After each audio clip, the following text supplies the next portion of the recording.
অনেক মেয়ে দেখবা টাকার জন্যই বিয়ে করে, অনেক মেয়ে আছে। না নাই নাই, আরে টাকলাকেও বিয়ে করে ফেলে। আর বলেছি বাসপট তো সবাই হয়, তো টিনের ঘরে কান্না করার চাইতে BMW তো কান্না করা। ওরে বাপ্পা, প্রিয় বোন আমার, আপনি টাকলাকে বিয়ে করে টাকা পাবেন, বাড়ি পাবেন, বিশাল বড় ফ্ল্যাট পাবেন, বাট মনে কিন্তু একটা সুখ বলে কথা আছে। আপনি টাকলাকে বিয়ে করে মনের সুখ কোথাও খুঁজে পাবেন না যুবক ভাইরা আমার। আল্লাহ আমার প্রিয় বোনদেরকে বোঝার তৌফিক দান করুন। পড়ামে আমরা সবাই মিলে 3টা তাকবীর দিয়ে তাফসীরে ফিরে যাব। প্রথম তাকবীর দিবেন আমার প্রিয় বিবাহিত ভাইরা, দ্বিতীয় তাকবীর দিবেন আমার প্রিয় সিঙ্গেল ভাইরা। দেখব যে আজকে এই নীলফামারীর কিশোরগঞ্জে কার গায়ের জোর কত বেশি। বিবাহিত ভাইরা একটা কাশি দেন। আজকে কিন্তু বিবাহিতের জোর অনেক ভালো আছে। দেখা যাক হু ইজ মোর পাওয়ারফুল, কার শক্তি কত বেশি। বিবাহিত ভাইরা তাকবীর দিবেন, সিঙ্গেলরা কিপ কোয়াইট, কিপ সাইলেন্ট, চুপ থাকবা। বিবাহিত ভাইরা তাকবীর দেন, লিল্লাহি তাকবীর। পুরো বছরে আজকে আমি বিবাহিতের সাউন্ড শুনে ভয় পেয়ে গেছি। এবার সিঙ্গেলদের পালা। সিঙ্গেলরা কাশি দাও। দেখা যাক আপনার নাম্বার দিবেন, আমি চুপচাপ আছি এই মুহূর্তে। সিঙ্গেলরা তাকবীর দিবেন, লিল্লাহি তাকবীর। ইস বিবাহিত ভাইরা সরি, একটুর জন্য আপনারা আর পারলেন না। আজকের সিঙ্গেলরাই তাকবীর দিয়ে পাশ করেছে, ঠিক কিনা বলেন? এবার একটা কাশি দিবেন, সবাই তাকবীর দিব আমরা। এমন জোরে তাকবীর দিবেন আমার সাররা ভাইরা তাকবীরের ঠেলায় স্টেজ ভেঙে নিচে পড়ে যাবে। সবাই একটা কাশি দিয়ে গলা ঠিক করেন। এবার কিন্তু হাসি নয়, বাঘের মতো স্লোগান দিবেন, সিংহের মতো গর্জন দিয়ে এই ডান হাত তুলে লিল্লাহি তাকবীর। সর্বনাশ, মারাত্মক সাউন্ড ভাই, আবার দেন দেখি, লিল্লাহি তাকবীর। আল কোরআনের আলো। না না না, হয় নাই সংসদে যাও। Right, okay, let's try again. Sound যেন কমে না যায়, কমে গেলে যার কমবে তার লুঙ্গি টান দিয়ে ধরবা, আবার খুলে যেন না যায়। দেন আল কোরআনের আলো, আল হাদিসের আলো, কোরআন হাদিস যেখানে, আলেম ওলামা যেখানে, নীলফামারীবাসী যেখানে, আল্লাহ তাআলা যেন কবুল করে নেয়। সকলে পড়না আমিন। আপনাদের সাউন্ড শুনে আমার কলিজা ঠান্ডা হয়ে গেছে। আল্লাহ কবুল করে নি, সকলে পড়না আমিন। আপনারা আমাকে একটা ওয়াদা করেন তো, হাত তুলতে হবে না, শুধু মুখ দিয়ে ওয়াদা করেন। বলেন সবাই হুজুর। না, এটা আওয়াজ কমে গেছে। বলেন সবাই হুজুর। রেকর্ড হচ্ছে কিন্তু। আমরা নীলফামারীর সন্তান আপনাকে আজ ওয়াদা দিলাম, তাফসীর শেষ না করে, দোয়া না করে আমরা কেউ উঠে এবার হাত তুলে বলেন যাব না। এমনি বলেন যাব না। বলেন সবাই ইনশাআল্লাহ। এরপরে যদি কেউ উঠে যায়, আল্লাহর হাবিব বলেছেন লা ঈমান আল্লাহ লিমান লা আমান আল্লাহ, যার কথা ঠিক নাই তার ঈমানের ঠিক নাই। Now the decision is totally yours। সিদ্ধান্ত আপনার হাতে, আপনি ঈমান ঠিক রাখবেন কিনা। বসবেন তো সবাই ইনশাআল্লাহ। তাফসীর শুরু করছি আল্লাহর নামে। আজ আমরা যে পারার থেকে তাফসীর শুনবো সে পারাটা হচ্ছে 30 নম্বর পারা। বলেন সবাই কত নম্বর পারা? হ্যাঁ, আওয়াজ আছে এখন। বলেন সবাই কত নম্বর পারা? সূরাটা হচ্ছে 30 নম্বর পারা, একদম প্রথম সূরা। সূরাটার নাম হচ্ছে সূরাতুন নাবা। বলেন সবাই সূরাতুন নাবা। আমরা যে আয়াত থেকে তাফসীর শুরু করব, এই আয়াতটা হচ্ছে সূরাতুন নাবা এর 21 নম্বর আয়াত, 21। বলেন সবাই কত? 21 নম্বর আয়াত, 21। যে কোনো আয়াতের তাফসীর পেশ করতে গেলে এই ছেলেবেলারা, না না একদম না, আপনার কথা বলবেন না, থামেন না, থামেন। আদব, আদব ভাই, এটার আদব আছে। আপনার কি কথা বলবেন না। তোমাদের ডানে আমি প্রায় দেখি তোমরা ডিস্টার্ব করছো, এরপর ডিস্টার্ব করে ঠ্যাং ভেঙে ফেলবে একেবারে। কলিজার টুকরা বাবুরা, ভাইরা, যুবক ভাইরা, একদম চুপ থাকেন। ওয়াজ শুনি, আমরা সবাই মিলে শুনছি। চারটা বিষয় লাগে। নাম্বার 1 হচ্ছে রাইট রিসাইটেশন, সঠিক তেলাওয়াত। নাম্বার 2 হচ্ছে রাইট ট্রান্সলেশন, সঠিক তর্জমা। 3 নাম্বার হচ্ছে আয়াতের মূল ব্যাখ্যা কি, তাফসীর কি। 4 নাম্বার হচ্ছে শিক্ষা কি। এই হচ্ছে চারটা বিষয়, that is must to talk about, that is very important to talk about। কথা না বললে এই চারটা বিষয়ে আয়াতের তাফসীর কখনো সম্পূর্ণ হতে পারে না। আমি শুরু করছি 1 নাম্বার থেকে। তেলাওয়াত। তেলাওয়াত করার সময় দিলটা অ্যাক্টিভ থাকবে আমার তেলাওয়াতের দিকে। আউযু বিল্লাহি মিনাশ শাইতানির রাজীম, বিসমিল্লাহির রহমানির রহিম। ইন্না জাহান্নামা কানাত মিরসাদা লিত-তাগিনা মাআবাল লাবিথিনা ফিহা আহকাবা লা ইয়াযুকুনা ফিহা বারদান ওয়ালা শারাবা ইল্লা হামিমান ওয়া গাসসাকা। আল্লাহু আকবার। তেলাওয়াত। এবার আসুন ট্রান্সলেশনে যাই, তরজমায় চলে যাই। ইন্না জাহান্নামা কানাত মিরসাদা, the hellfire is like a boat। এই জাহান্নামটা হচ্ছে বিশাল লম্বা একটা ঘাটির মতো। লিত-তাগিনা মাআবা, for the transgressors a place of return। যারা বেনামাজি হবে, সুদখোর হবে, ঘুষখোর হবে, তাদের জন্য এই জাহান্নামটা হবে আবাসস্থল, শেষ ঠিকানা। লাবিথিনা ফিহা আহকাবা। Allah is talking about the time limitation on this ayah। আল্লাহ তাআলা এই আয়াতে বলছেন যে জাহান্নামীরা জাহান্নামে কতদিন বসবাস করবে। আল্লাহ তাআলা বলছেন লাবিথিনা ফিহা আহকাবা, যুগের পরে যুগ, বছরের পরে বছর, জনমের পরে জনম জাহান্নামীদেরকে আগুনে পুড়াবে। একজন আওয়াজ দিয়ে বলেন সবাই, তিনি কে? লা ইয়াযুকুনা ফিহা বারদান ওয়ালা শারাবা, they will have no food to eat, they will have no water to take। খাবারের জন্য কোনো খাবার থাকবে না। আর যখন জাহান্নামীরা বলবে আল্লাহ আমরা তৃষ্ণা, পানির দরকার, আমার বুকের ছাতি ফেটে যাচ্ছে, আল্লাহ আমাকে পানি দাও, পানি দাও। এক ফেরেশতা তার কাছে এসে দাঁড়াবে, তার হাতে একটা পেয়ালা থাকবে, পানির পেয়ালা, বলবে এই নাও তোমার পানি। পানিটা যখন নিয়ে মুখে দিবে, পানিটা কেমন হবে? আল্লাহ তাআলা বলছেন ইল্লা হামিমান ওয়া গাসসাকা, রক্ত এবং পুজ দ্বারা গলিত হবে এই পানিটা। যখনই এই পানিটা মুখে দিবে, এটা এতটা দুর্গন্ধযুক্ত হবে, মুখে পানি দেওয়ার সাথে সাথে বমি করবে, এবং বমি করে যত পানি যা ছিল ভিতরে সবগুলো এক বমিতে উদলায় বাহিরে ফেলে দিবে। আবার আগুন দিয়ে শুরু হয়ে যাবে জাহান্নামের শাস্তি। রক্ত এবং পুজ দ্বারা গলিত পানি হবে। এ হচ্ছে জাহান্নামের একটা বেসিক সিচুয়েশন, প্রাথমিক অবস্থা। আমি আমার ফুল তাফসীরের একটা ভূমিকা দিচ্ছি। আজকে আলোচনা সেন্ট্রাল থিম বা সাবজেক্ট ম্যাটার হচ্ছে জাহান্নামটা আসলে কেমন। এটাকে আমরা চারটা ভাগ করব। নীলফামারীর সন্তানেরা আমার হাত দেখেন, সবাই বলেন, সবাই কয়টা? আমি ভাগ করে দিচ্ছি, আমার আয়াতের বাহিরে আমি যাব না। আমার পুরো ওয়াজটাই হবে কনস্ট্রাকটিভ, সাজানো গোছানো, পয়েন্ট টু পয়েন্ট। 1 নাম্বার, জাহান্নামটা কেমন, এটা অলরেডি আমি আয়াত থেকে বলেছি, এটা হচ্ছে 1 নাম্বার। 2 নাম্বার, জাহান্নামের যে শাস্তি হবে আগুন দিয়ে, এই আগুনটা কত ভয়ঙ্কর হবে, কোরআন কি বলে, হাদিস কি বলে।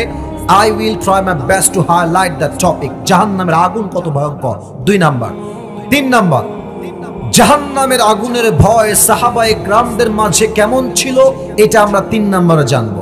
4 নম্বরে আমরা জানবো কিয়ামতের দিনে কারা যাবে জাহান্নামে, কেন যাবে জাহান্নামে, সেই কারণগুলো আমরা জানবো এবং নিজেদেরকে সেই কারণ থেকে আমরা বাঁচাবার চেষ্টা করব। বলেন সবাই ইনশাআল্লাহ।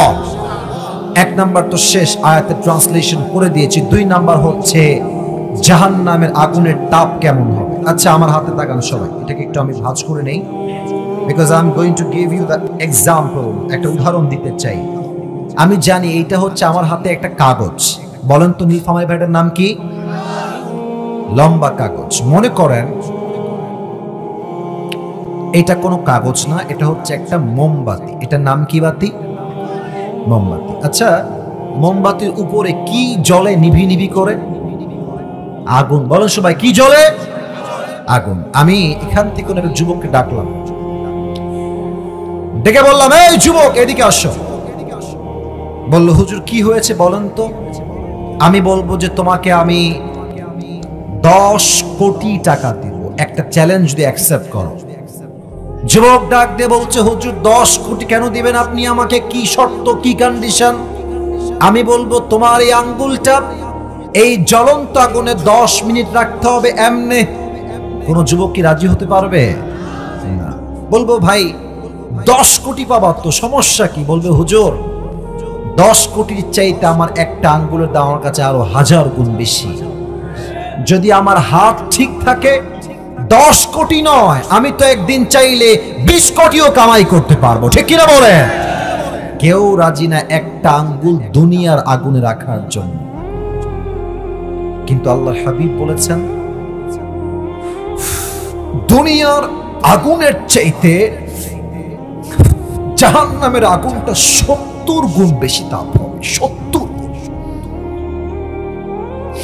যখন কোন বেনামাজির গায়ে জাহান্নামের আগুনটা জাস্ট টাচ করবে, স্পর্শ করবে, স্পর্শ মানে হাত ঢুকেছে তা নয়, দূর থেকে এটা ছ্যাঁক দিয়েছে, দূর থেকে, সঙ্গে সঙ্গে তার দেহের চামড়াগুলো খসে খসে মাটিতে পড়ে যাবে। ভাবেন না জাহান্নামের আগুন তাপটা কেমন হবে, কত ভয়ঙ্কর হতে পারে। লা তুবকি ওয়ালা তারা, it will not leave them alive nor will it leave them dead। না বাঁচাবে না মারবে, মানুষ বাঁচবেও না মরবেও না। এবার বলুন তো জাহান্নামের আগুনের রং কি কালার হবে, কে বলতে পারে? কালো, রাইট। তিরমিজির হাদিস।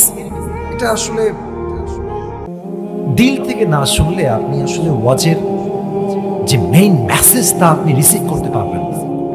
আপনি ঠিক বেঠিক বলতে হবে না, আপনি আমাকে শোনেন, আমি কি বলি দেখেন না।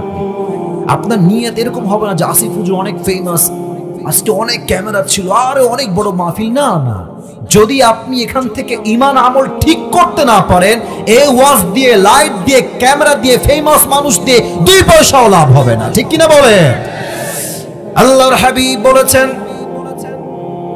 জাহান্নামের আগুনকে আল্লাহ তাআলা 1000 বছর প্রথমে জ্বালিয়েছেন, পুড়িয়েছেন, বিধায় জাহান্নামের আগুনটা লাল হয়ে গিয়েছে।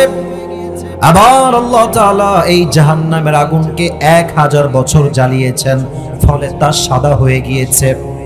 আবার আল্লাহ তাআলা জাহান্নামের আগুনকে 1000 বছর জ্বালিয়েছেন, ফলে এই জাহান্নামের আগুনটাকে ভয়ঙ্কর কালো রূপ দিয়েছে। 100টা আওয়াজ দিয়ে বলেন সবাই, তিনি কে?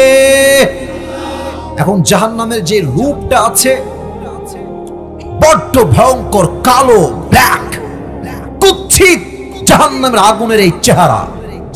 এ হচ্ছে জাহান্নামের আগুনের অবস্থা। সব হাদিস বলি নাই। এবার আসেন 3 নাম্বার।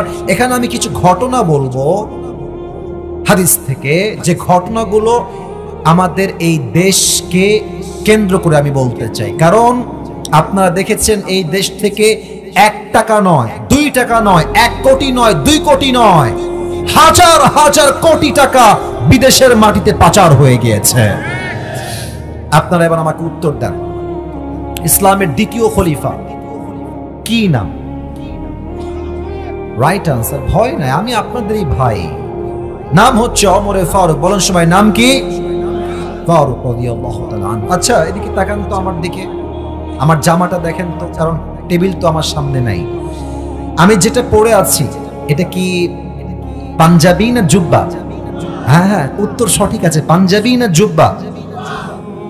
পাঞ্জাবি কেমন হয়? এই যে বোরকা সব পড়েছে, বাট আমি যখন দেখি একটা মেয়ে বোরকা পরে রাস্তাঘাটে বাদাম খায় আর প্রেম করে বেড়ায়, আমার মাথায় একটা কথাই ঘোরে, উপরে ফিটফাট ভেতরে সদরঘাট। আল্লাহ এমন মেয়েদেরকে পরিপূর্ণ হেদায়েত দান করো। আর জোরে বলুন সবাই আমিন। তিনটা তাকবীর দিবেন। প্রথম তাকবীর দিবেন প্রিয় বিবাহিত ভাইরা, দ্বিতীয় তাকবীর দিবেন আমার প্রিয় সিঙ্গেল ভাইরা। I would like to test everyone who is more powerful. কার শক্তি কত বেশি আজকে দেখতে চাই। আমার বিবাহিত আব্বা জানেরা, আমার কলিজার টুকরা যুবক ভাইরা একটা কাশি দেন। দেখা যাক কারা জিতে। বিবাহিত ওরা দিবেন, সিঙ্গেলরা কিপ কোয়াইট, কিপ সাইলেন্ট, চুপ থাকবেন, না হয় কিন্তু হেরে যেতে পারেন। বিবাহিত ভাইরা তাকবীর দেন, সিঙ্গেলরা চুপ থাকেন। বিবাহিত ভাইরা লিল্লাহি তাকবীর। ওরে বাবা রে, মুরব্বীরাও চিৎকার দিয়ে তাকবীর দিয়েছে আজকে, মাশাআল্লাহ। এবার দেখা যায় সিঙ্গেলদের পালা। সিঙ্গেলরা একটা কাশি দাও।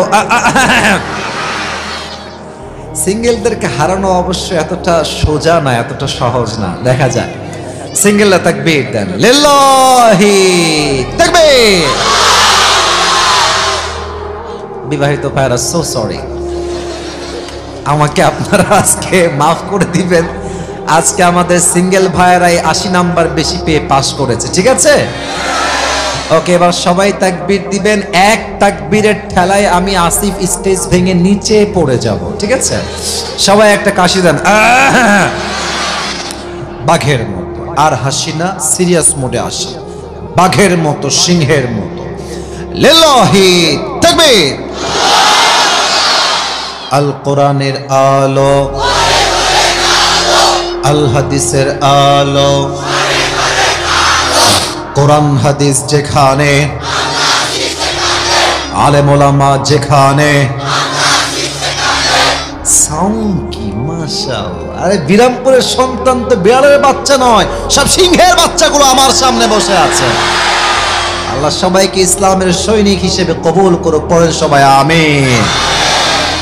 অল্প সময় আছে, বেশি কথা আর বাড়াতে চাই না। যে কিতাব থেকে আজ তাফসীর পেশ করতে চাই, কিতাবটার নাম বলেন সবাই। কিতাবটার নাম কি? এই কিতাবে কোনো ভুল আছে? মাশাআল্লাহ। কোনো সন্দেহ আছে? কোনো সন্দেহের লেশ মাত্র আছে? যালিকাল কিতাবু লা রাইবা ফীহি হুদাল লিল মুত্তাকিন। This is the book, the most authentic, original and reliable book in the world, whereof there is no doubt in it, a guidance to those who are muttaqin. এমন একটা কিতাব যে কিতাবে কোনো সন্দেহ নাই, সন্দেহের লেশ মাত্র নাই। এই কিতাবটাকে মুত্তাকিনদের জন্য হেদায়েত স্বরূপ পাঠিয়ে দিয়েছে একজন। আওয়াজ দিয়ে বলেন সবাই, তিনি কে? আপনাদের যে সাউন্ড শুনতে পাচ্ছি, ইস যদি আপনারা আমাকে 4টার আগে উঠাইতেন। ইস রে, কতবার কল দিলাম, বুঝলেন না। বুঝলে বুঝপাতা, না বুঝলে। যাই হোক, নেক্সটে আবার একদিন আসবো, তবে দিনে না, ওই দিন রাতে আসবো। আনলিমিটেড মন খুলে ওয়াজ হবে ইনশাআল্লাহ। আরেকবার তাকবীর দেন, লিল্লাহি তাকবীর। আজ আমরা যেই পারার থেকে তাফসীর শুনবো, পারা নাম্বার হচ্ছে 4। বলেন সবাই, পারা নাম্বার। মাশাআল্লাহ। সূরাটার নাম হচ্ছে সূরাতু আলে ইমরান। বলেন সবাই, সূরাটার নাম সূরাতু আলে। যে আয়াত থেকে আমরা আজ তাফসীর শুনতে চাই, এই আয়াতটা হচ্ছে কোরআনুল কারীমের সূরাতু আলে ইমরানের 102 নাম্বার আয়াত। দিনাজপুরের বিরামপুরের ভাইরা 100 কয় নাম্বার আয়াত? এই আয়াতে আল্লাহ তাআলা মুমিনদের জন্য 2টা মেসেজ দিয়েছেন। আমাকে 2 হাত দেখে বলেন, 2 আঙ্গুল দেখে বলেন, কয়টা মেসেজ দিয়েছেন? মাশাআল্লাহ। আমি আগে একটা বিষয়কে ভূমিকায় বলে দিতে চাই। কোনো একটা আয়াতের তাফসীর পেশ করতে গেলে মোট 4টা বিষয়কে হাইলাইট করতে হয়। আমার দিনাজপুরের ভাইরা, আয়াতের তাফসীর পেশ করতে কয়টা বিষয় হাইলাইট করতে হয়? জোরে বলেন সবাই, আমার আগের মতো কয়টা? হাত নামান। নাম্বার 1, রাইট রিসাইটেশন, সঠিক তেলাওয়াত। নাম্বার 2, রাইট ট্রান্সলেশন, সঠিক তর্জমা। Number 3, what's the explanation of this ayah? এই আয়াতের ব্যাখ্যা কি? তাফসীর এই আয়াত নিয়ে কি বলেছে, ব্যাখ্যা কি হবে? And the fourth number is, what's the lesson that you have got from this ayah? এই আয়াত থেকে আপনি কি শিক্ষা পেয়েছেন? এই চারটা বিষয়কে হাইলাইট না করলে একটা আয়াতের তাফসীর কখনো সম্পূর্ণ হতেই পারে না। আমরা শুরু করছি 1 2 3 4 পর্যন্ত আমরা যাওয়ার চেষ্টা করব। বলেন সবাই দিল থেকে ইনশাআল্লাহ। ইনশাআল্লাহ তো বরকত থাকবে, বলেন সবাই ইনশাআল্লাহ। 1 নাম্বার আয়াতের সঠিক তেলাওয়াত। আউযু বিল্লাহি মিনাশ শাইতানির রাজীম। বিসমিল্লাহির রহমানির রহিম। ইয়া আইয়ুহাল্লাযীনা আমানু তাকুল্লাহা হাক্কা তুকাতিহি ওয়া লা তামুতুন্না ইল্লা ওয়া আনতুম মুসলিমুন। আল্লাহু আকবার। সঠিক তেলাওয়াত। নাম্বার 2, ট্রান্সলেশন, সঠিক তরজমা। আল্লাহ তাআলা বলছেন in this ayah, O you who believed, fear your Lord as he should be feared. Number 1 কথা, তোমরা রবকে ভয় করো ভয় করার মতো। I repeat again, আমি আবারও বলছি, আল্লাহ তাআলা বলছেন তোমরা আল্লাহকে জাস্ট ভয় করলেই হবে না, ভয় করার মতো ভয় করো। নাম্বার 2, ওয়ালা তামুতুন্না ইল্লা ওয়া আনতুম মুসলিমুন। Do not die except as a Muslim। যেহেতু তোমাকে মারা যেতেই হবে, মৃত্যু যেহেতু নির্ধারিত অনিবার্য জিনিস, যেহেতু তোমাকে মরতেই হবে, অতএব মৃত্যুর আগে মুসলমান না হয়ে কবরে যেও না। এটা আমাদেরকে আদেশ দিয়েছে একজন, তিনি কে? তরজমা শেষ। এবার আসুন আমরা আয়াতের তাফসীরে ঢুকে যাওয়া ট্রাই করি। প্রিয় ভাইরা, প্রথম কথা হচ্ছে তাকওয়া নিয়ে। তাকওয়া, আমার প্রিয় ভাইরা, যদি কোনো ব্যবসা আপনি করতে চান, ব্যবসার লাভ জানলে মানুষ ব্যবসা করতে আগ্রহী হয়ে যায়। যদি মনে করেন যে দিনাজপুরে লিচুর ব্যবসা সবচেয়ে বেশি ফেমাস, সবচেয়ে বেশি লাভ হয় লিচুর ব্যবসায়, আপনি একজন লোককে ডাকলেন যার বাসা হচ্ছে রাজশাহী বা ঢাকা, সে আসলে জানে না যে দিনাজপুরে কোন ব্যবসা সবচেয়ে বেশি চলে। তাকে আপনি বলবেন যে ভাই আপনি লিচুর ব্যবসা করেন, তো সে দেখবেন যে আহামরি আগ্রহী হবে না। যদি আপনি বলেন ভাই এদিকে আসেন, আপনি শোনেন, লিচুর ব্যবসা করলে আপনি প্রত্যেক মাসে কমপক্ষে 5 লাখ টাকা লাভ করতে পারবেন। দেখবেন আগে ছিল 10 ভাগ আগ্রহী, লাভ শুনলে হয়ে যাবে আরো 100 ভাগ আগ্রহী। কথা ঠিক আছে কিনা বলেন? মানুষ ব্যবসা করতে চাইলে ইন্টারেস্ট খোঁজে, লাভ খোঁজে। লাভ কি? এটা করলে লাভ কি হবে আমার? তো আমি আজকে শিখাবো একটা আল্লাহকে পাওয়ার ব্যবসা, আল্লাহকে পাওয়ার একটা বিশাল আমল, এটা হচ্ছে তাকওয়া। আমি আগে এই তাকওয়ার বেনিফিট বলতে চাই। তাকওয়ার ইন্টারেস্টটা কি, তাকওয়া আপনার অর্জন করলে আপনার লাভটা কি হবে, এটা আমি আগে হাইলাইট করতে চাই। আমি 3টা বেনিফিট বলবো, 3টা লাভ বলবো। 1 নাম্বার, ওয়ামাই ইয়াত্তাকিল্লাহা ইয়াজআল লাহু মাখরাজা। Whoever fear of his Lord, Allah will make a way out for them. যেই বান্দা আল্লাহর ভয় তার হৃদয়ে অর্জন করতে পারবে, সে যত বড় বিপদগ্রস্ত হোক, যত কষ্টই তার জীবনে আসুক, যত বড় বালা মুসিবত তার জীবনে আসুক, ডাজন্ট ম্যাটার। আল্লাহ বলছে বান্দার সামনে সব অন্ধকার, কিছুই দেখা যায় না, বিপদ আর বিপদ। তোর হৃদয়ে আল্লাহর ভয় আছে, আমি আল্লাহর ওয়াদা, তোর জন্য আমি আল্লাহ নিজেই রাস্তা খুলে দিব। সুবহানাল্লাহ না সুবহানাল্লাহ বলেন সবাই, দিল থেকে বলেন সবাই সুবহানাল্লাহ। 2 নাম্বার কথা, 2 নাম্বার লাভ, ওয়ায়ারযুকুহু মিন হাইথু লা ইয়াহতাসিব। যেই বান্দার হৃদয়ে আল্লাহর ভয় আছে, আমার আল্লাহ তাআলা ওয়াদা করছেন, আমার বান্দা যদি আমার জন্য তাকওয়া অর্জন করতে পারে, ভয় অর্জন করতে পারে, তাকে এমন জায়গার থেকে রিজিক দান করব, এমন জায়গার থেকে খাবার দিব, গাড়ি দিব, বাড়ি দিব। আমার বান্দা এত এত রিজিক অর্জন করবে তাকওয়ার জন্য। আমার বান্দা কখনো এই রিজিককে কল্পনা করে না, এমন ভাবে আমার কাছে এই রিজিকটা আসবে। কোন সবাই সুবহানাল্লাহ। I will provide the sustenance from the sources they could never imagine before. যেই বান্দা আমার ভয় রাখবে তাকে আমি এমন জায়গা থেকে রিজিক দিব, খাবার দিব, ধন দিব, সম্পদ দিব, আমার বান্দা কখনো কল্পনাই করতে পারবে না। বলেন সবাই আল্লাহু আকবার। 3 নাম্বার লাভ বলে আমি আরেক ব্যাখ্যার দিকে যেতে চাই। 3 নাম্বার লাভ বড় মারাত্মক। আমাকে বলেন সবাই, উত্তরটা দিলে বুঝবো যে আসলে আপনারা কি চান। আমরা সবাই মিলে উত্তর দিতে চাই, আমিও চাই। আমরা সবাই জান্নাত পেতে চাই কি চাই না? পেতে চাই। হাঁটু বরাবর কাটা হয়, এই পাশেও ফাড়া, এই পাশেও ফাড়া, আর হাঁটু বরাবর। আর জুব্বা কেমন হয়? পুরোটাই সেলাই করা, আর এটা হয় টাকনু পর্যন্ত। খুব খেয়াল করবেন হাদিসটা। ওমর ফারুক জুমার মেম্বার, এই হলুদ গেঞ্জি, এই ছেলে, এই হলুদ গেঞ্জি এ পাশে, এই ছেলে বসো, একদম বসো ওখানে, না খবরদার।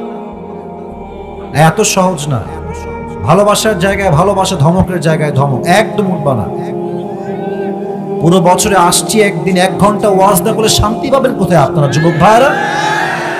খবরদার উঠে যেও না, একজন উঠে নাই, সাহস নাই কারো, তুমি উঠবা না। কমপক্ষে 12টা 10 পর্যন্ত ওয়াজ হবে, সবাই থাকবেন তো ইনশাআল্লাহ? আমি নিয়ম করেছি 1 ঘন্টা, ওরা নিয়ম পূরণ করে আমাকে নিয়ে আসছে। আরে ভাই, সব জায়গায় নিয়ম দিয়ে নয়, মাঝে মাঝে ভালোবাসা দিয়েও তো হিসাব করতে হয় যুবক ভাইরা। খবরদার কেউ ডান বাম হবে না। তাকবীর দেন সবাই, লিল্লাহি তাকবীর। ওমর ফারুক জুমার খুতবা দিচ্ছেন, মেম্বারে দাঁড়িয়ে দাঁড়িয়ে এক সাহাবী জুমার খুতবার মাঝে দাঁড়িয়ে গিয়েছে, ডাক দিয়ে বলছে, ইয়া উমর, ইয়া খলিফাতুল মুসলিমিন, আপনার জুব্বার সাইজ তো লম্বা কেন, তো হাঁটুর নিচে নেমে গিয়েছে, একদম টাকনুর নিচে। আপনি কি রাষ্ট্রের টাকা কি মেরে খেয়েছেন? এটা শুনে সবাই থমকে গেছে। ওমর ফারুক এত মারাত্মক কথা, এত বড় কথা। আর ওমর ফারুক কি করছেন? মুচকি হাসি।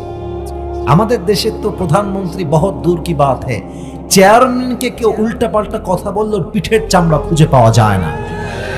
ওমর ফারুক মুচকি হাসছেন, পাশ থেকে তার ছেলে আব্দুল্লাহ ইবনে ওমর দাঁড়িয়ে গিয়েছে, বলছে, এই কি বলেন কাকে আপনি? ডাজন্ট মেক এনি সেন্স, মাথা ঠিক আছে আপনার? আমি বলছি আমার বাবার জুব্বা লম্বা কেন হয়েছে, আমার থেকে আপনি মূল ঘটনা শোনান। এই ঘটনা শুনলে আপনার চোখ উঠে যাবে উপরের দিকে, যে জাহান্নামের আগুনের ভয় কাকে বলে। ওমরের সন্তান আব্দুল্লাহ ইবনে ওমর ডাক দিয়ে বলছে, প্রিয় ভাই আমার, রাষ্ট্রের পক্ষ থেকে প্রত্যেক বছর আব্বা একটা জুব্বা পায়, আমি একটা জুব্বা পাই, বোঝাই দেই এটা দিয়ে। এটাও একটা জুব্বা, এটাও একটা জুব্বা। এটা আমি একটু ছিঁড়ে ফেলছি, সো সরি। আমি জাস্ট বোঝাতে চাই হাদিসটাকে প্র্যাকটিক্যালি। এবার তাকাই বলেন তো, এটা আমার ডান হাত, এটা আমার বাম হাত, এখান থেকে আমি ছিঁড়ে দিয়েছি। এখন আমার ডান হাতের জুব্বা বেশি লম্বা না বাম হাতের জুব্বা বেশি লম্বা? হ্যাঁ, বাম হাতের জুব্বা বেশি লম্বা। তো ওমর ফারুকের ছেলে বলল যে আমার আব্বা এই বছর যে জুব্বাটা পেয়েছেন রাষ্ট্রের পক্ষ থেকে, জুব্বাটার সাইজ একটু ছোট হয়ে গিয়েছে। তো আব্বা যখন জুব্বাটা পরিধান করেছেন, দেখছেন জুব্বাটা it is looking like a panjabi, সাইজটা পাঞ্জাবির মতো হয়ে গেছে, হাঁটু এই পর্যন্ত আসে। আবার বলেন তো ভাইরা, একটা প্রধানমন্ত্রী যদি জুব্বা পরে পাঞ্জাবির মতো, এটা কি তার শানের সাথে, তার ব্যক্তিত্বের সাথে এই জুব্বা মার্কা পাঞ্জাবি যায়? যায় না। তো উনি চাইলে তো নতুন জুব্বা কিনতে পারতেন, রাষ্ট্রে এত টাকা, এত সম্পদ, কেনেন নাই। বলছে, আব্বা এক কাজ কর, তোমার যে জুব্বাটা আছে এটা এতটুকু কেটে নিয়ে আসো। কাটলাম আব্বা, এবার বলেন কি করব? বলছে, তোমার এই জুব্বার কাটা অংশটা দর্জিকে ডেকে এনে আমার জুব্বা যে এখানে ছোট আছে এখানে তালি লাগায় আমাকে দিয়ে দাও। তালি লাগিয়েছে জুব্বা, যখন তালি লাগিয়েছে নরমালি এটা একটু লম্বা হয়ে গেছে, তাই জুব্বাটা টাকনুর নিচে নেমে গেছে। এবার আব্দুল্লাহ ইবনে ওমর বলছে, আমার আব্বা চাইলে একটা জুব্বা নয় কয়েক লাখ জুব্বা ক্রয় করে পড়তে পারতেন, বাট জাহান্নামের আগুনের ভয় আমার বাপকে জুব্বা পর্যন্ত কিনতে দেয় নাই। আল্লাহু আকবার। তাকে বলে জাহান্নামের আগুনের ভয়। আবু বকর রাদিয়াল্লাহু তাআলা আনহুর কাছে তার বউ আসছে, ডাক দিয়ে বলছে, ইয়া খলিফাতুল মুসলিমিন, আপনার সন্তানরা দাবি করেছে আপনার সন্তানরা সারিদ খেতে চায়, আরব বিশ্বের সবচেয়ে দামি খাবারের নাম হচ্ছে সারিদ। প্রধান মাফ চাই, সারিদ যে খাওয়াবো ওই টাকা আমার কাছে 2 পয়সাও নাই, মাফ চেয়ে নিচ্ছি। সন্তানদেরকে বলো আব্বাকে মাফ করে দিতে। বলছে ঠিক আছে, মাফ করে দিলাম, আপনি যান। চলে গেছে। দীর্ঘ প্রায় 3 মাস পরের কথা, আবু বকর আবার বাসায় আসছেন। এসে দেখছে বউ একটা প্লেট নিয়ে সামনে আসছে। বলছে আরে বউ, এটা তোমার হাতে কি? বলছে এই প্লেটে 2 টুকরা সারিদ আপনার জন্য নিয়ে আসছি, আপনি খান। সুবহানাল্লাহ পড়বেন না একবার? বলছে সারিদ? কই থেকে সারিদ আসলো? আমি তো টাকা দেই নাই কাউকে, কিনলা কই থেকে? আমি কয়টা হাদিস আপনাকে বলবো জাহান্নামের আগুনের ভয় নিয়ে? আবু বকরের বউ বলছে ইয়া খলিফাতুল মুসলিমিন, আপনি যে প্রত্যেক মাসে আমাকে হাত খরচের টাকা দেন, ওইটাকে বাঁচিয়ে বাঁচিয়ে বাঁচিয়ে আমি আপনার জন্য সন্তানদের জন্য সারিদ ক্রয় করেছি। বলছে তাই নাকি? এটা হালাল তো, তাই না? দাও। 2 টুকরা জাস্ট খেয়েছেন, খেয়ে বের হয়ে গেছে। রাষ্ট্রের মন্ত্রী, এমপি, পুলিশ, বিডিআর, র‍্যাব, সেনাবাহিনী তৎকালীন সময়ে যারাই ছিল সবাইকে ডেকে বিশাল বড় একটা মজলিসে শুরা সংসদ ডেকেছেন। সবাই তো দ্রুত আসছে, কি ব্যাপার, কি হয়েছে, কি সমস্যা, কোন সমস্যা হলো কিনা, কি ব্যাপার, এত জরুরি তলব কেন, সবাইকে ডাকলেন কেন তিনি? সবাইকে তাড়াতাড়ি সবাই বসে গেছে। আবু বকর ডাক দিয়ে বলছে সবাই শুনবেন আমার কথা, বলেন তো আপনারা আমার বেতন কত দেন মাস গেলে? কথার কথা তারা বলল আপনার বেতন হচ্ছে 30,000 টাকা। নীলফামারীর ভাইরা, কিশোরগঞ্জের ভাইরা, কয় হাজার টাকা? এত আসতে কেন, কত হাজার? আবু বকর কি বলছে? কমাই দেন, 20,000 দেন। তো একজন সাহাবী দাঁড়িয়ে গেছে, আপনি হচ্ছেন প্রধানমন্ত্রী, আপনার বেতন দিন দিন বাড়বে, কমবে কেন? বলছে আমার বউ প্রত্যেক মাসে টাকা বাঁচিয়ে বাঁচিয়ে আমার জন্য, ছেলেদের জন্য সারিদ কিনেছে। টাকা বাঁচলো কেন? টাকা বাঁচলো কেন? এটাই প্রমাণ আমি আবু বকরের সন্তান, আমি আবু বকরের যারা আছে, আমাদের পুরো পরিবার এর চাইতে কম টাকায় চলবে। তোমরা এই মুহূর্তে আমার বেতনকে কমায় দাও। তোমরা পড়বেন না আপনারা? এক সাহাবী দাঁড়িয়ে গিয়েছে।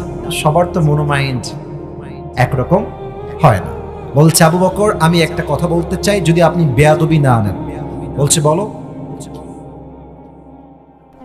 আপনি তো আমাদের সব, রাষ্ট্রের হর্তা কর্তা, নেতা, খলিফা, you are everything in this world. এই দুনিয়ার তো সবকিছু আমাদের আপনি। এখন আপনার বেতন যদি কয়েক দিনার দিরহাম বেশি হয়, সমস্যা কি? থাক না, এই তো কয়েক দিরহামের ব্যাপার। আবু বকর বলছে তুমি কাগজ নাও, কলম নাও, আমাকে লিখে দাও যে বেতন আমি বেশি নিব, আমার কোনো আপত্তি নাই, বাট আমার জাহান্নামের আগুন তুমি নিবা, আমাকে লিখে দাও, লিখে দাও। বুঝেন তাকওয়া কাকে বলে? আমাদের ঢাকার যে মেট্রো রেল আছে, নাম শুনছেন আপনারা সবাই? এই বলুন না সবাই, নাম শুনছেন আপনারা সবাই? 3 আগস্ট মনে হয়, I am not sure about the date, maybe এটাই তারিখ হবে। এটা ছাত্র জনতার এই যে বিক্ষোভ হলো, কিছুটা ভেঙে গেল। আমাদের মাননীয় কনফার্ম জান্নাতি যিনি ছিলেন প্রধানমন্ত্রী, আমাদের আপা ম্যাডাম, উনি বললেন যে এটা ঠিক করতে আমার 300 কোটি টাকা লেগে যাবে। আমি বললাম 300 কোটি? यार ये क्या बात कर रहा है, 300 কোটি? আমি পরে গিয়ে দেখলাম তার পতন হয়ে গেল ছাত্র জনতার মাধ্যমে, ডক্টর ইউনূস সরকারের মাধ্যমে। কিসে 300 কোটি? 20 কোটির কমেই হয়ে গিয়েছে। এবার আপনি বলেন তো, এরকম ঘোল খাওয়ায় খাওয়ায় খাওয়ায় এই দেশ থেকে কত হাজার টাকা বিদেশের মাটিতে পাচার হয়ে গিয়েছে। আরেকটা আছে বাটপারের নাম হচ্ছে কাউয়া কাদের, নাম শুনছেন? আচ্ছা এটা কোথায় আছে? আছে কোথায়? আরেকটা ছিলেন যিনি প্রায় 70-80 টাকা তাহাজ্জুদি পড়তেন খালি, তারা কোথায় আছে? তারা বলতেন খেলা হবে, খেলা তো আমরা খেলতে চাই। আপনারা সবাই কোথায় যুবক ভাইরা আমার? শেখেন আল্লাহর ভয় কাকে বলে, জাহান্নামের আগুনের ভয় কাকে বলে। সামান্য কয়েক টাকা বেতন তাও কমাই দিয়েছে, একটাই কারণ, জাহান্নামের আগুন আমি বরদাস্ত করতে পারবো না, ঠিক কিনা বলে? আর আমাদের তো মাশাআল্লাহ আমরা দেখেছি বঙ্গবন্ধুর নামে বললেই গ্রেফতার, যাই বলবে গ্রেফতার। আপনি দেখেন আমাদের দেশে নবীর শানে বিরুদ্ধাচরণ করলে কিন্তু হত্যার নিয়ম নাই। আমরা একটা কথা আজকে স্পষ্ট বলতে চাই, 20-30 বছর আগের হত্যার বিচার যদি এই দেশে হয়, তাহলে গত 16 বছরে 15 বছরে যত গুম হয়েছে, যত হত্যা হয়েছে, প্রত্যেকটার বিচার পাই টু পাই এই সরকারকে করতে হবে যুবক ভাইরা। আর একটা আমরা আইন চাই।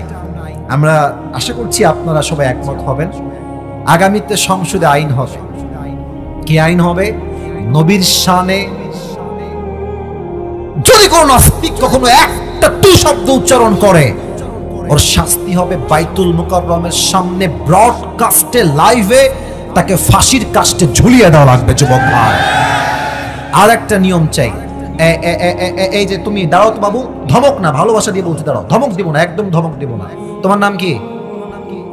তুমি কি কমিটির ছেলে? তোমাকে ধমক দিব না। তোমার নাম কি বলো? শহীদুল ইসলাম। সোহেল ইসলাম। সবার দিকে এবার তাকাও তো, সবার দিকে সোহেল ইসলামকে দেখা যায়?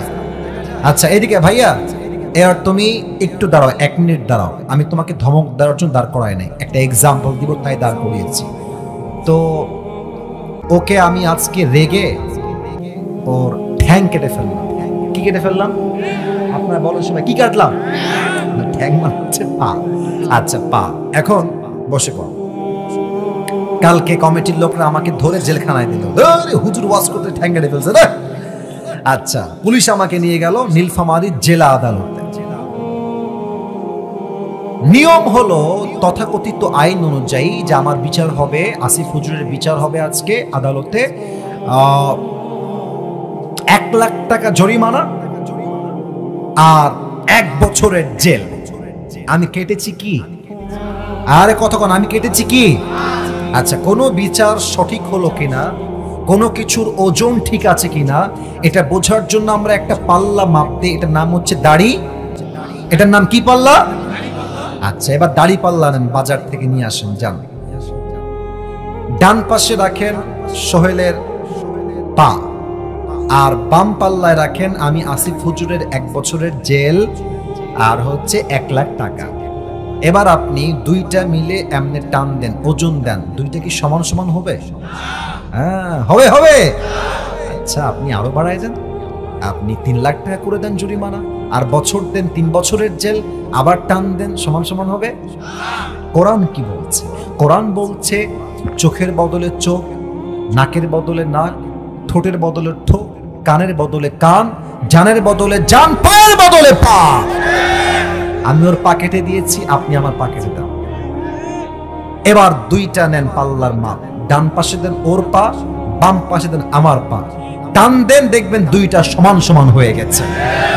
ওমান হাকামা বিহি আদালা। এই কোরআন দিয়ে আইন চললে পুরো দেশটাই সারা বাংলাদেশ হয়ে যাবে নীলফামারীর ভাইরা আমার। আপনারা হয়তো বা অনেকেই ইচ্ছা আছে মদিনায় যাওয়ার, মনে চায় না? মনে চায় না? আমি সবার জন্য দোয়া করি, আল্লাহ সবাইকে একবার হলো নবীজির রওজায় গিয়ে সালাম পেশ করার তৌফিক দান করেন। আমি মূল কনসেপ্টে ফিরে আসবো, আমাকে আর একটু সময় দেন। আমি যখন 2 বছর আগে ওমরাহ করতে গেলাম, নবীজির রওজার কাছে গিয়ে আমাকে নামানো হলো ঠিক ডান দিকে, হোটেলের কাছে। বিশ্বাস করেন প্রিয় ভাইরা, আমি যখন প্রথম ওমরাহ করতে গেলাম, আমি যখন নবীর শহরে ঢুকলাম, মনে হচ্ছে একটা জান্নাতি বাগানে ঢুকে গেছি। এত সুন্দর পরিবেশ, এত শান্ত, এত সুন্দর শহর, I have never seen it before. আমি তো আগে এরকম শহর কোথাও দেখি নাই। আমাকে যখন ল্যান্ড করানো হলো বিমানে, আমি নামলাম, হোটেলে আসলো, আমাকে নিয়ে বলা হলো যে আপনাকে এখন চেক ইন করতে হবে, আপনার পাসপোর্ট, আপনার রিয়াল সবকিছু আপনাকে প্রোভাইড করতে হবে, আসেন। আমার মন তো মানছে না, আমার মন চলছে কখন আমি যাব নবীজির রওজায়।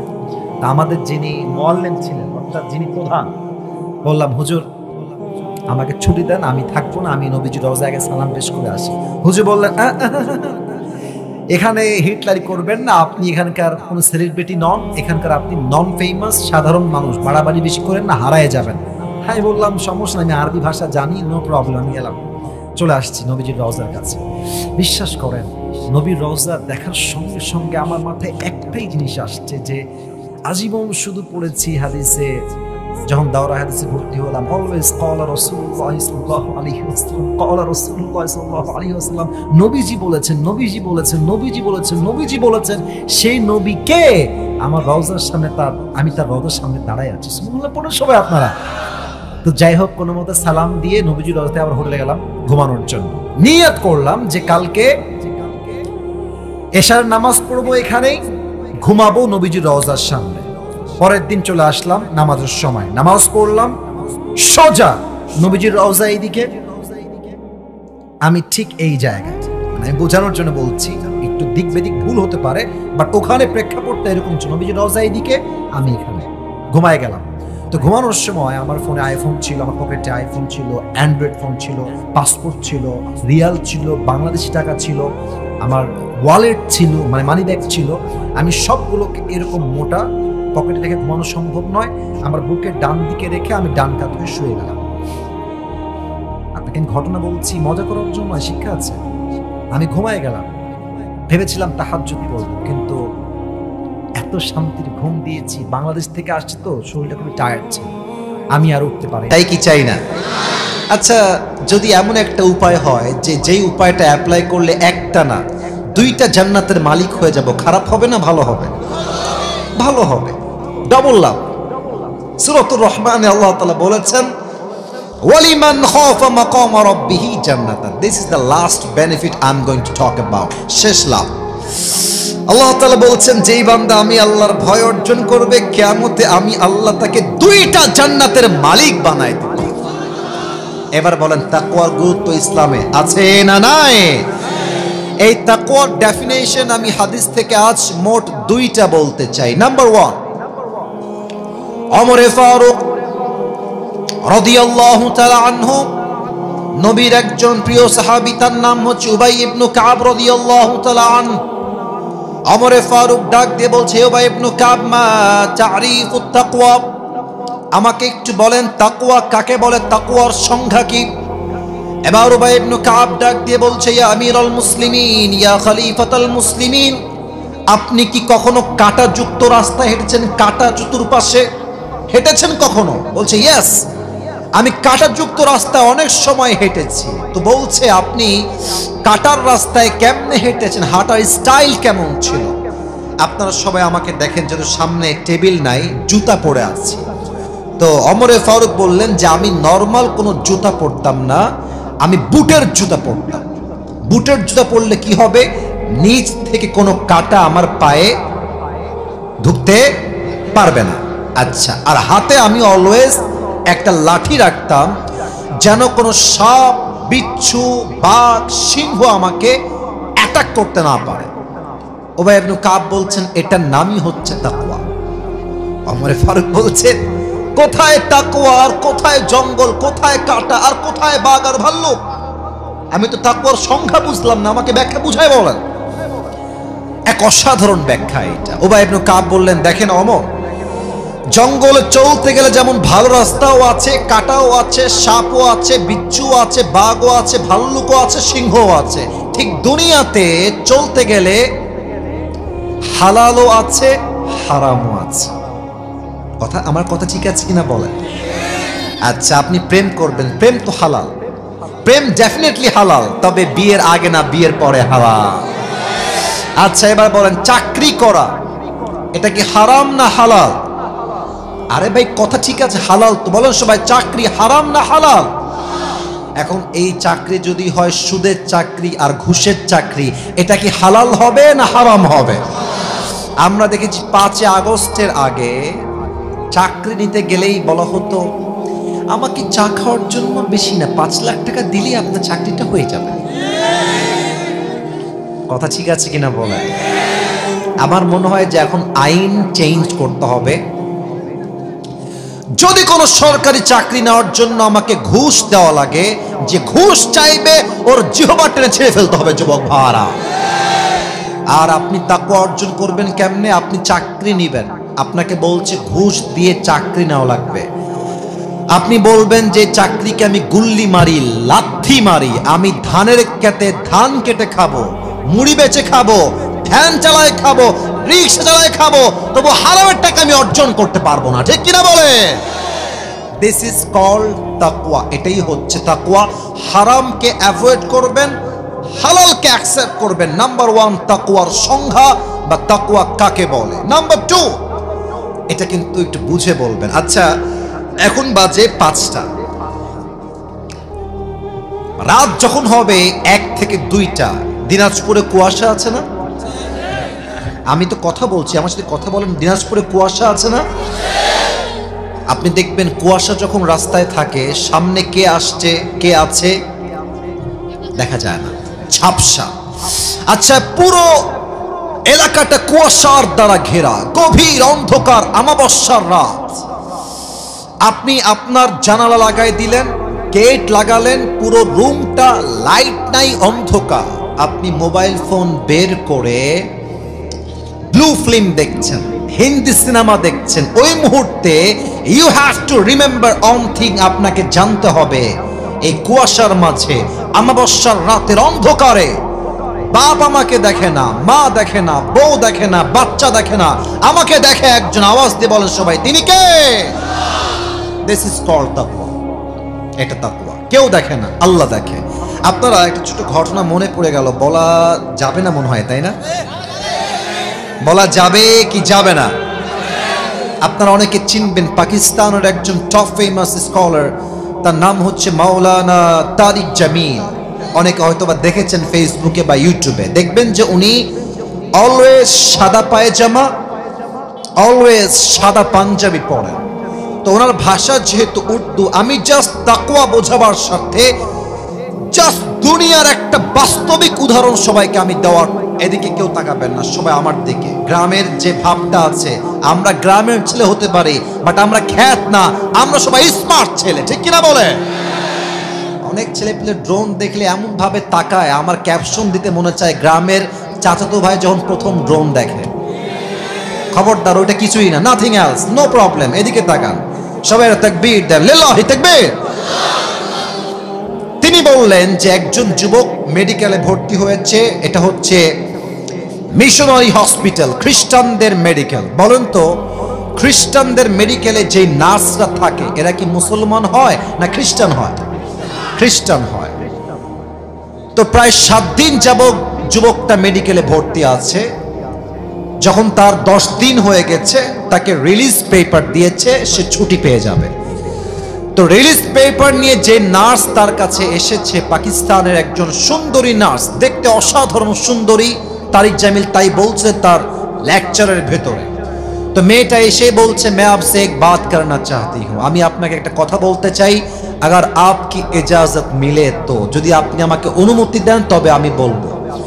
তো যুবকটা মাথা নিচু করে বলছে, क्या कहना चाहती है आप बताइए, কি বলবেন আমাকে বলেন। तो मेटा बोलो, अगर आप इजाजत दे तो मैं आपसे शादी करना चाहती हूँ, যদি আপনি চান আমি আপনাকে বিয়ে করব।